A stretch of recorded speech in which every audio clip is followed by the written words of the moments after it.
Hello everyone, అందరికీ నమస్కారం. Welcome back to Shri రుచి వ్లాగ్స్. ఇవాల్టి రెసిపీ వచ్చేసి ఒక హెల్దీ కేక్ రెసిపీ అండి. ఇందులో మైదా కానీ, గోధుమ పిండి కానీ, రిఫైండ్ షుగర్ కానీ మనం యూస్ చేయం, అలానే ఆయిల్ కూడా వేసుకోము. సో ఇది హెల్దీ కేక్ రెసిపీ అని చెప్పచ్చు.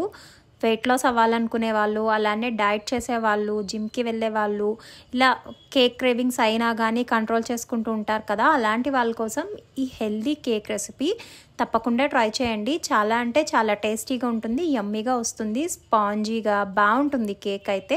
ముందుగా మనం 1 కప్పు ఓట్స్ తీసుకోవాలి. అలానే 1/2 కప్పు పౌడర్ బ్రౌన్ షుగర్ లేదా బెల్లం, 1/2 కప్పు పాలు, 2 టేబుల్ స్పూన్ల మెల్టెడ్ బటర్, 2 టేబుల్ స్పూన్ల cocoa powder, 1 teaspoon vanilla essence, 1/2 teaspoon baking powder, 1/2 spoon baking soda. అలానే పైన గార్నిష్ కోసం నేను వాల్నట్స్ అండ్ పంప్కిన్ సీడ్స్ తీసుకున్నాను. ముందుగా ఓట్స్ని మిక్సీ పట్టుకోవాలండి. ఇది బాగా మెత్తగా పట్టుకోవాలి.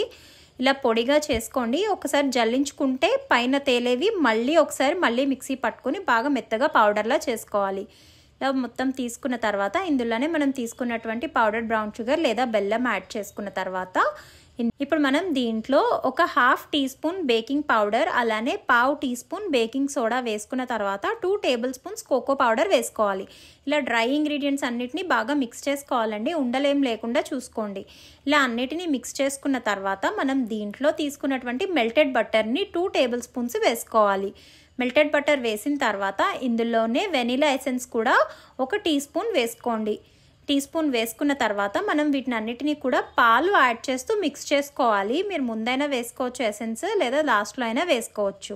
పాలు మొత్తం ఒకేసారి యాడ్ చేయకండి. మనం తీసుకున్న 1/2 కప్లో 1/2 కప్ ఒకసారి వేయండి, తర్వాత మళ్ళీ మిగతా పాలు వేసుకోండి. ఎందుకంటే మరీ దగ్గరగా కన్సిస్టెన్సీ వచ్చేలా చూసుకోవాలి, మరీ పల్చగా ఉండకూడదు కన్సిస్టెన్సీ మనకి. ఇలా ఒకవేళ కన్సిస్టెన్సీ ఇలా రాలేదంటే ఇంకొక టేబుల్ స్పూన్ పాలు యాడ్ చేసుకోండి. చూసుకుంటే యాడ్ చేసుకోవాలి. మనకి కన్సిస్టెన్సీ ఈ విధంగా రావాలి. నేను వెనిలా ఎసెన్స్ లాస్ట్లో యాడ్ చేసుకున్నాను, మీరు ఫస్ట్లో యాడ్ చేసుకున్నా పర్లేదు. ఇలా వేసుకున్న తర్వాత దీన్ని కూడా మిక్స్ చేసేసి మూత పెట్టేసి 5 మినిట్స్ పక్కన పెట్టండి. బ్యాటర్ని చక్కగా ఫామ్ అవుతుంది. తర్వాత మనం ఏం చేయాలంటే ఎయిర్ ఫ్రైయర్ని 160 డిగ్రీస్ దగ్గర 5 మినిట్స్ ప్రీ హీట్ చేసుకోవాలి.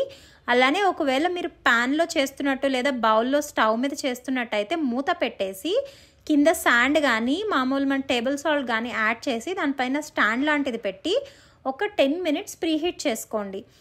ఇది మూత పెట్టేసి పక్కన పెట్టిన తర్వాత కేక్ ట్రే కానీ మీరు దేనిలో అయితే కేక్ బేక్ చేయాలనుకుంటున్నారో ఆ మౌల్డ్ని తీసుకుని బటర్తో గ్రీస్ చేసుకోవాలి. ఇట్లా గ్రీస్ చేసుకుంటే కేక్ స్టిక్ అవ్వకుండా వస్తుంది మనకి. మంచిగా బటర్తో కానీ నెయ్యితో కానీ గ్రీస్ చేసుకోండి. ఇలా గ్రీస్ చేసుకున్న తర్వాత మనం ప్రిపేర్ చేసుకున్న బ్యాటర్ని దీంట్లోకి వేసేసుకోవాలండి. ఇలా వేసుకున్న తర్వాత 1/2 వరకు ఫిల్ అయ్యేలా చూసుకోండి. మరీ ఎక్కువ కాకుండా 1/2 లెస్ దెన్ 1/2 ఫిల్ చేసుకోండి. ఎందుకంటే మన కేక్ పైకి పొంగుతుంది కదా. సో ఇలా ఇందులో బటర్ పేపర్స్ లాంటివి నేను యూజ్ చేయట్లేదండి ఎయిర్ ఫ్రైయర్లో. సో ఇలా కేక్ బ్యాటర్ మొత్తం ట్రాన్స్ఫర్ చేసుకున్న తర్వాత దీన్ని గార్నిష్ కోసం నేను వాల్నట్స్ అలానే పంప్కిన్ సీడ్స్ యూజ్ చేశాను. మీరు ఏమైనా యూజ్ చేసుకోవచ్చు. కిస్మిస్, రైజిన్స్, డేట్స్, చాకో చిప్స్ ఇలా ఏమైనా యూజ్ చేయొచ్చు. ఇప్పుడు దీన్ని మనం ఎయిర్ ఫ్రైయర్ బాస్కెట్లో పెట్టేసుకుందాం. చూసారా, నేను 160 డిగ్రీస్ దగ్గర అలానే 25 మినిట్స్ టైమర్ సెట్ చేసుకో. అదే ఒకవేళ మీరు ప్యాన్లో కానీ స్టవ్ పైన చేస్తున్నట్టయితే 30 to 35 మినిట్స్ పడుతుందండి బేక్ చేసుకోవడానికి. క్లోజ్ లిడ్ మధ్యలో 20 మినిట్స్ తర్వాత ఇలా టూత్ పిక్తో గుచ్చి చూడండి, క్లీన్గా వస్తే బేక్ అయిపోతుంది. స్టవ్లో కూడా మనకి ఎయిర్ ఫ్రైయర్లో అయితే 25 మినిట్స్ పడుతుంది. అంతే, మన ఓట్స్ చాక్లెట్ కేక్ రెడీ అయిపోయినట్టే. ఇప్పుడు ఈ మౌల్డ్ బయటికి తీసిన తర్వాత 20 మినిట్స్ వదిలేసేయండి కాస్త కూల్ అవ్వడానికి. కూల్ అవ్వకుండా తీస్తే మనకి కింద స్టిక్ అయిపోతూ వస్తుంది. ఇలా ఓపెన్ చేసుకుంటే కూల్ అయిన తర్వాత మన ఓట్స్ చాక్లెట్ కేక్ చాలా ఈజీగా వచ్చేస్తుంది. అంతేనండి, ఓట్స్ చాక్లెట్ కేక్ రెడీ అయిపోయినట్టే.